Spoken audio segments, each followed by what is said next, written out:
ویسے تو طب امام رضا ایک پورا سلسلہ ہے طب کے حوالے سے.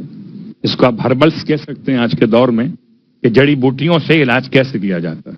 لیکن میرا موضوع یہ نہیں ہے. میرا موضوع اہل بیت اطہار سے وہ دعا یا اشارے ہیں جو ہمارے اور آپ کی امراض کے لیے دوا کے علاوہ شفا کا کام کرتے. تو میں نے سماعت کا بیان کر دیا قوت گویائی کا، بیان کر دیا قوت بصارت کا.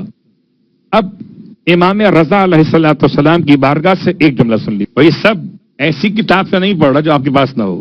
اب تک جتنا میں نے پڑھا ہے ان تمام دعاؤں کے چیپٹرز کو، وہ سب کتاب الباقیات الصالحات سے، تاکہ کل اگر آپ کو استعمال کرنا ہو تو آپ کو شاید کلپ تلاش نہ کرنا پڑے. تو یہ کتاب الباقیات الصالحات میں بیماریوں کے حوالے سے دعائیں لکھی ہیں.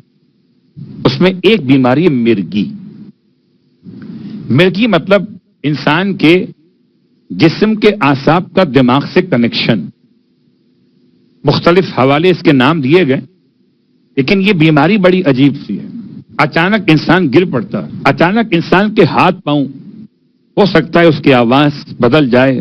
لوگ کہیں جن کا اثر ہو گیا، کسی بابا کو بلاؤ. اہل علم کہیں بلاؤ کسی ڈاکٹر کو، اس کو مرگی کا دورہ پڑا ہے. امام رضا علیہ السلام نے اس مرحلے پر فرمایا جب کسی پر یہ کیفیت واقع ہو، تو ویسے منیمم تقریباً 2.5 منٹ لگتا ہے اس دورے کے اعتبار سے، میکسیمم موضوع الگ ہے، صرف 2.5 منٹ کا ہوتا ہے. اور 2.5 منٹ میں آپ یہ 3 چیزیں پڑھ سکتے. سورہ الحمد، سورہ فلق، سورہ ناس پڑھ سکتے نا اطمینان سے.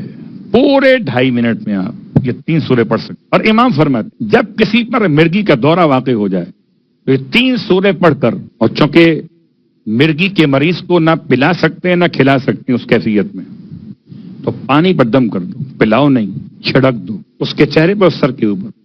امام فرماتے دوبارہ کبھی مرگی پلٹ کے واپس نہیں آئے گا.